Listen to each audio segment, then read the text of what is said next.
Le protocole est en marche, les fondations sont posées et les plans sont tracés. Mais aujourd'hui, je veux vous mettre en garde contre le poison le plus insidieux de l'esprit humain, l'enthousiasme sans endurance. Je vous ai donné les outils lors de ma dernière intervention, et j'ai vu vos serments dans les commentaires. Certains d'entre vous veulent devenir des monteurs, des raiteurs ou des closers. C'est magnifique, c'est exaltant. Des centaines d'entre vous ont déclaré la guerre à la médiocrité. Mais laissez-moi vous dire ce qui va se passer dans les 14 prochains jours. Le silence va s'installer. L'excitation du début va s'évaporer. Vos amis vont se moquer de vous. Vos premiers clients potentiels vont vous ignorer. Et là, dans l'obscurité de votre chambre, face à votre écran, vous allez ressentir l'envie viscérale d'abandonner. Vous allez commencer à vous raconter des histoires pour justifier votre échec. C'est ici que l'on sépare les bâtisseurs d'empire des touristes de YouTube. La semaine dernière, je me suis replongé dans les archives d'un homme qui a changé ma vision du monde. Jim Rohn, une légende de la philosophie du succès. Il parlait des 4 SI, les 4 SI, qui rendent la vie digne d'être vécue selon Jim Rohn. La vie vaut la peine d'être vécue si. 1. Vous apprenez. Vous devez acquérir des connaissances, posséder l'information. Apprenez de votre expérience personnelle et de celle des autres. La vie vaut la peine d'être vécue. Si vous apprenez, vous devez savoir. Vous devez posséder l'information. Apprenez de votre expérience personnelle. Une façon de bien faire les choses est de commencer par les faire mal. Apprenez de l'expérience des autres. C'est le moyen de devenir plus intelligent en moins de temps. 2. Vous essayez. Accumuler du savoir, c'est bien, mais il faut l'appliquer concrètement sur le terrain. Il faut sauter le pas. La vie vaut la peine d'être vécue quand on se donne la peine d'essayer. Accumuler du savoir, c'est bien, mais la suite logique, c'est de l'appliquer. Imaginez qu'on dresse une barrière de 60 cm et qu'on demande à une bande de gamins de la franchir. Forcément, il y aura le sceptique, le crâneur et l'indécis. Pourtant, la seule manière d'avoir le cœur net, c'est de courir, de décoller et de tenter le saut. 3. Vous restez, vous devez persévérer. Certains plantent au printemps et s'en vont en été. Mais la clé est là. Si vous voulez la récolte à l'automne, l'été n'est pas une option, il faut le traverser au complet. La vie vaut la peine d'être vécue. Si vous restez, vous devez persévérer. Si vous jouez le match, restez jusqu'au coup de sifflet final. Qui sont ces gens qui partent avant la fin parce que leur équipe est menée? 4. Vous vous impliquez. Si vous vous impliquez un peu, vous aurez quelques résultats. Si vous vous impliquez assez, vous aurez des résultats extraordinaires. La vie vaut la peine d'être vécue. Si vous vous impliquez. Voici comment je terminais mon discours devant les clubs. Si vous vous impliquez un peu, vous aurez quelques résultats. Cultivez cette capacité à vous soucier des choses, des gens et de votre travail. Si vous mettez réellement tout votre cœur dans ce que vous faites, le retour sur investissement en termes de productivité et de satisfaction sera phénoménal. Ces 4 conditions sine qua non pour que la vie mérite d'être vécue sont également les 4 lois de l'achèvement. Loi numéro 1, la mort de l'ignorance, l'acquisition profonde. La première loi est brutale dans sa simplicité. La vie ne vaut la peine d'être vécue que si vous apprenez. Votre première mission de bâtisseur est de déclarer une guerre totale à votre propre ignorance. Comment apprend-on? De 2 manières. Plus premièrement, votre expérience personnelle. Plus deuxièmement, l'expérience des autres.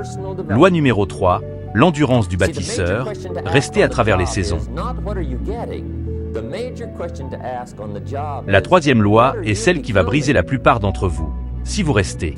C'est la loi de la persévérance saisonnière. Jim Rohn observait la nature, et il voyait des gens qui plantaient avec espoir au printemps, mais qui désertaient en été. Beaucoup d'entre vous sont des spécialistes du commencement. Vous avez des fondations partout, mais vous n'avez pas de toit. Vous n'avez pas de mur. Vous abandonnez dès que le soleil tape trop fort. Écoutez-moi bien, si vous voulez cueillir les fruits de l'automne, vous devez être prêt à supporter la chaleur de l'été. Même si les récoltes s'annoncent maigres, il faut aller jusqu'au bout de la saison. Profitez de cette expérience pour mieux préparer votre prochain cycle. Mais surtout, ne partez jamais avant la fin du jeu. Regardez ceux qui quittent le stade avant la fin du match parce que leur équipe est en difficulté. Ils disent qu'ils veulent éviter les embouteillages, mais quelle triste réalité. Leur priorité, c'est de gagner quelques minutes sur la route plutôt que d'être là pour leur équipe quand ça compte vraiment. Si vous vous engagez dans une partie, vous devez rester jusqu'au coup de sifflet final. C'est aussi simple que ça. En 2026, être fidèle à ses objectifs est devenu un trait de caractère plutôt rare. Les gens abandonnent facilement dès que les choses se compliquent. Mais un véritable bâtisseur s'installe dans la durée. Il accepte que l'été soit une période de test, qu'ils doivent affronter des défis et que ses camarades puissent trébucher autour de lui. Rester, ce n'est pas juste attendre. C'est continuer à travailler dur quand personne ne regarde. C'est envoyer des emails de prospection même quand personne ne répond. C'est monter une vidéo à 3 heures du matin quand vos yeux brûlent. C'est réécrire un texte pour la énième fois parce qu'il n'est pas encore assez percutant. On ne bâtit pas un empire sur des coups de chance. On le bâtit sur la capacité à rester dans l'arène quand tout le monde est parti se coucher. Voyez la distance qu'il y a à parcourir. Soyez l'homme qui termine ce qu'il commence.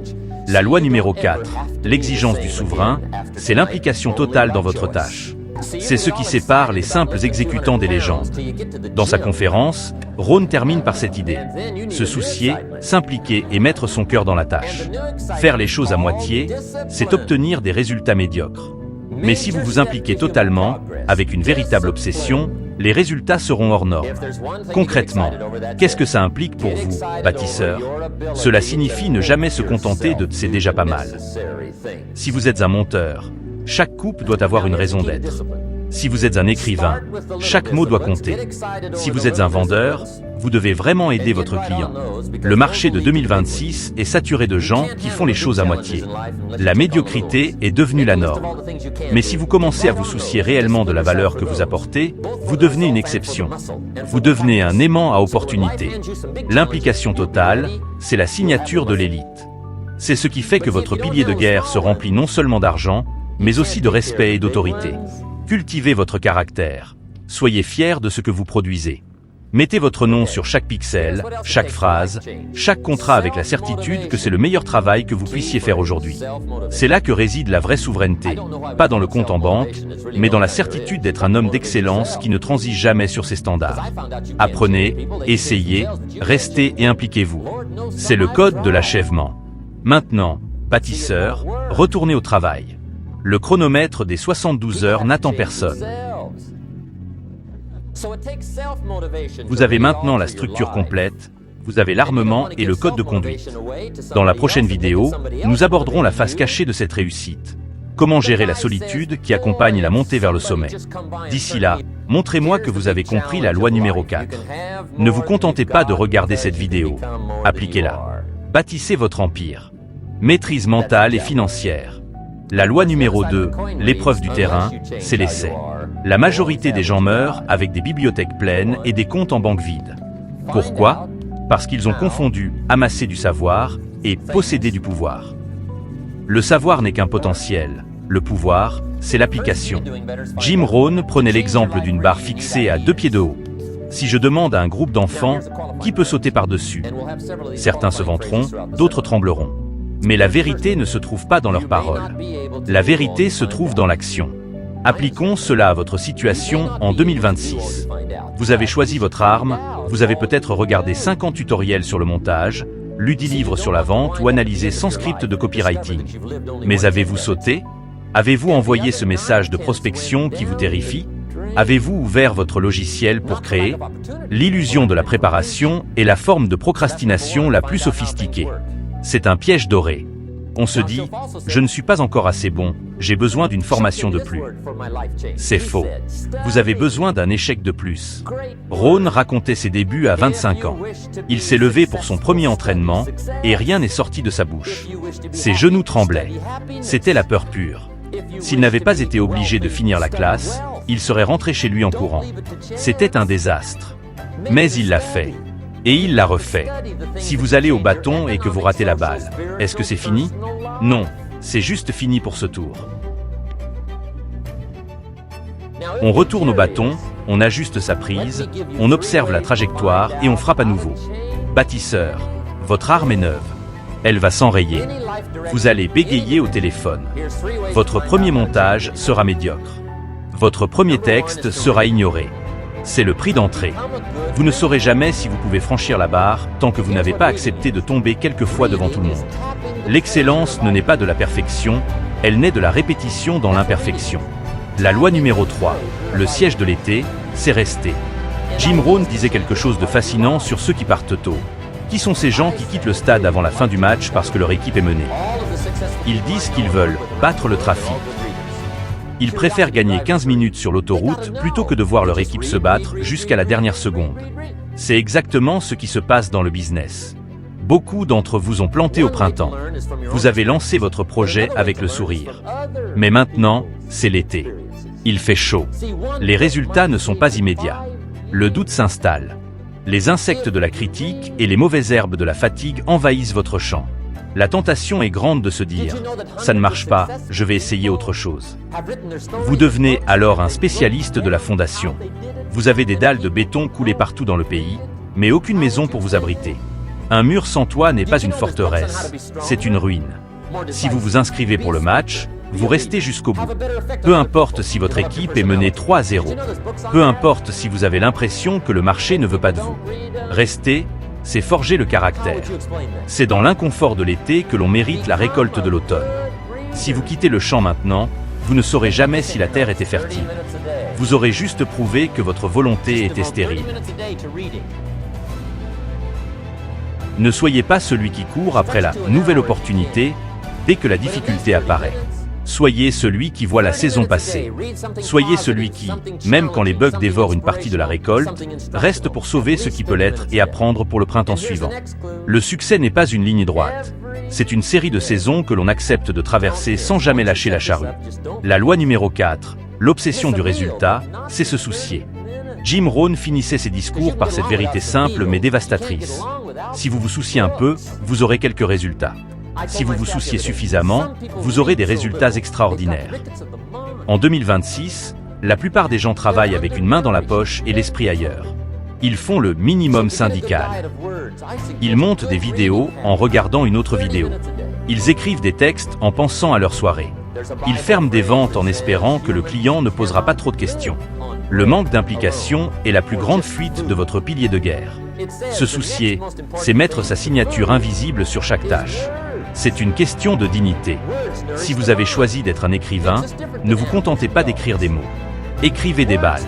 Si vous avez choisi d'être un monteur, ne vous contentez pas de couper. Scénarisez l'attention. Quand vous vous souciez réellement de votre client, de votre audience, de votre art, cela se sent. C'est une fréquence vibratoire que l'IA ne peut pas encore imiter parfaitement. L'âme humaine investit dans la matière. Si vous tenez vraiment à votre liberté, vous ne laisserez pas une heure de distraction vous coûter votre avenir. Si vous vous souciez réellement de vos 266 frères bâtisseurs, vous leur montrerez l'exemple de la persévérance. Quand vous vous impliquez totalement, vous créez une force d'attraction irrésistible. Le monde finit par récompenser ceux qui abordent leur travail avec une passion et une dévotion profonde. Ne faites pas les choses juste pour gagner de l'argent. Faites-les pour atteindre l'excellence, et l'argent suivra naturellement, car il cherchera où trouver une telle qualité. Vous avez en main les 4 lois. Apprenez de chaque erreur. Essayez, même si vous avez peur. Restez engagé, même dans les moments difficiles. Impliquez-vous sans limite. Le protocole 2026 n'accepte pas les engagements tièdes.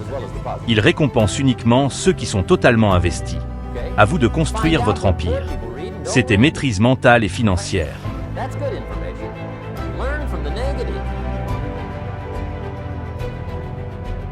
But now you can also learn from the positive, get around successful people, listen to what they say, listen to how they say it.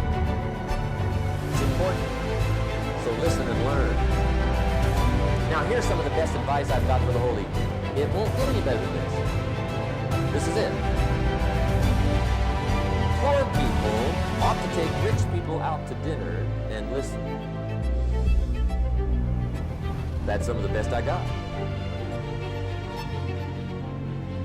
If a guy's not doing well, one of the first things he ought to do is find a guy that is doing well.